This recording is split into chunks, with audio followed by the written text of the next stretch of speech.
All right, it's time for an NFL quarterback pre-draft tier list. Now let's jump right in, shall we? Starting with the career backups and busts tier. We have Danny Dimes, who went 1-5 in 6 games this year before tearing his ACL, and the Giants were actually better without him. Daniel Jones is probably the worst player I've ever seen to get a 4-year, $160 million contract. So his agent knocked it out of the park, but this dude is not very good, and the Giants will continue to struggle with him as their starting quarterback. Next, we have Marcus Mariota, who is currently listed as the Washington Commanders' starting quarterback. I personally think they will draft someone who will start from the get-go, but as of right now, Mariota is the starter. Next, we have Sam Darnold. And Minnesota, they may just end up going with Sam Darnold as their starter, which will be a nightmare. Justin Jefferson will surely be unhappy very quickly because this guy stinks. Next, we have Jarrett Stidham, who has bounced all around the league.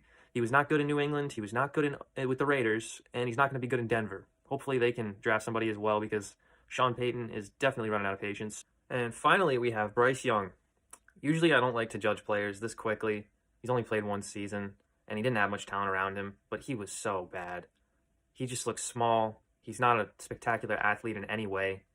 And I really just think that he's been a miss from the beginning, and he's going nowhere in Carolina.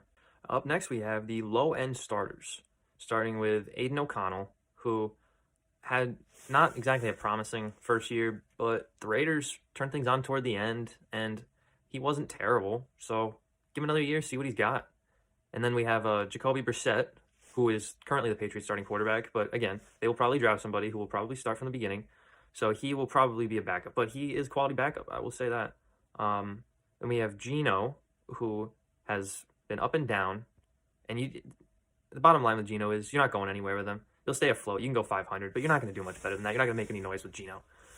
And then the top two, these aren't really ranked right to left or left to right, but the final two are Russ and Derek Carr. And these two guys are supposed to be good players. They really are. But you know what? They're both ass, and you're going nowhere with both of them. Derek Carr, what a disappointment he has been in this back half of his career. He is just no good. And Russ ruined a Hall of Fame career. He's not going to go into Canton because he could not finish his career strong. And that brings us to the wildly athletic tier. Now, these guys are all spectacular athletes that have a lot of potential in this league, but hasn't quite manifested yet. Starting with Will Levis, who had some promising moments. In his very first game, he threw, I think, 4 touchdowns, and he was pretty spectacular. But down the stretch, it was pretty rocky, and he sustained some injuries. We'll see what comes next for Will Levis in Tennessee. Next, we have Kyler, who has had a lot of spectacular in his career, but not a whole lot of winning. Now that Kyler is healthy off that ACL, let's see if he can do something, make some noise this year. And then we have Caleb Williams, who will be the Bears' starting quarterback.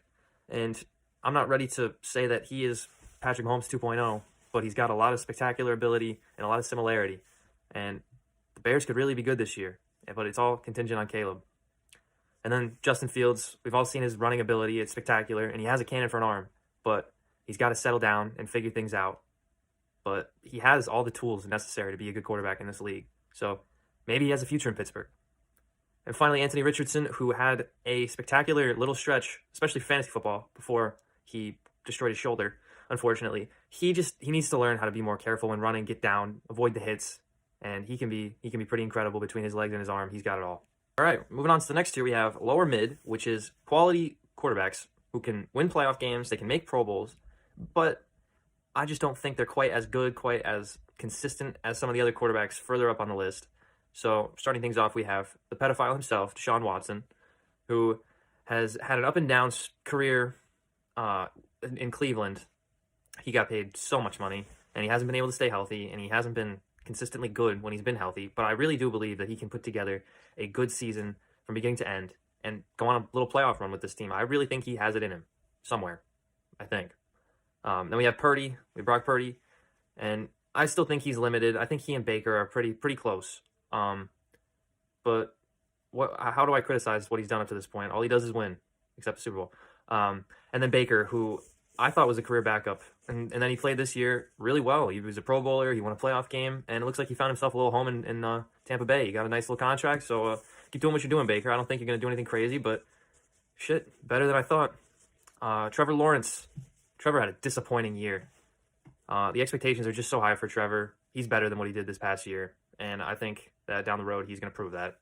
And then Tua played really, really well for stretches, but he's kind of limited in the same way that Bryce Young is. Now, Tua is obviously way better than Bryce Young, but he's limited. He's not super mobile, and he has an injury history where he can't sustain big hits. He will break. So, and his arm is not a cannon.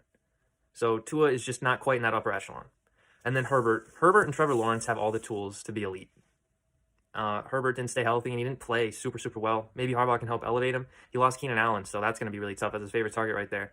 But Herbert and Trevor, they belong on the next tier, or even beyond that. But they got to prove it first. Following lower mid, and actually the next tier is upper mid. Starting in the upper mid tier, we have Jared Goff. Jared Goff really has come into his own in Detroit. He's got a great line that can give him time, and he really can carve up a defense if you give him time. He's got so many elite weapons around him that are absolutely elevating his game. But, I mean, he's in a perfect spot, and the Lions are really, really good. They are. And then we have Dak, who I have a hard time loving Dak. I love to criticize Dak. By his standards, he had a really great year with a very predictable ending. Some bumps in the road, but he had his best year. Dak is not a Super Bowl caliber quarterback. He's not an MVP caliber quarterback. But he's better than most of the guys that are starting in this league. And then I think Hurts is better than Dak. I do. He's so strong and athletic. He played hurt the whole year. He totally did. And the Eagles' collapse was really strange, and I don't really know how to explain it, but I think that he will come back with a vengeance this year. And he and A.J. Brown, Devontae Smith, Saquon now. The Eagles' offense, there's no reason why it shouldn't be great with him leading the way. And then Kirk, gotta love Kirk.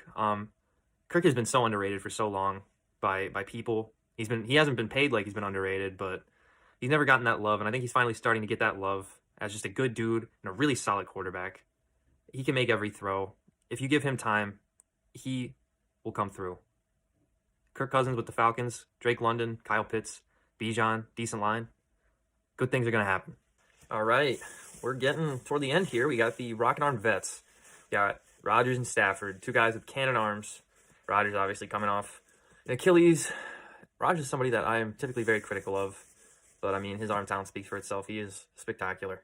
He's got a freaking cannon strapped to his right side, and he can do things that the guys below him on this list can't. And Matthew Stafford, I didn't really realize for the longest time just how good he was. He throws fucking laser beams. Matthew Stafford will be a great quarterback until he retires, and the Rams are a playoff threat every year with him. All right, now this is where things get a little spicy. We have the future MVP tier with Jordan Love and C.J. Stroud. Now, these two guys, Jordan Love, toward the second half of the season, spectacular. Against the Cowboys in that playoff game, he was just so much exponentially better than Dak. The contrast between the two of them was just drastic. The Packers found another friggin' gem. I'm honestly shocked. And then C.J. Stroud, he turned out pretty freaking well. I mean, Nico Collins, they lost Tank Dell. Tank Dell was spectacular until he got hurt. C.J. Stroud's going to come back next year and just build off of what they had coming into this year. And I truly believe that one of those two, if not both, will win an MVP in their career, maybe in the next 5 or 10 years. Those two guys are here to stay, and they are both spectacular. And moving along, next we have a man like no other. Josh Allen deserves his own tier because there is just nobody in this league that is quite like this guy.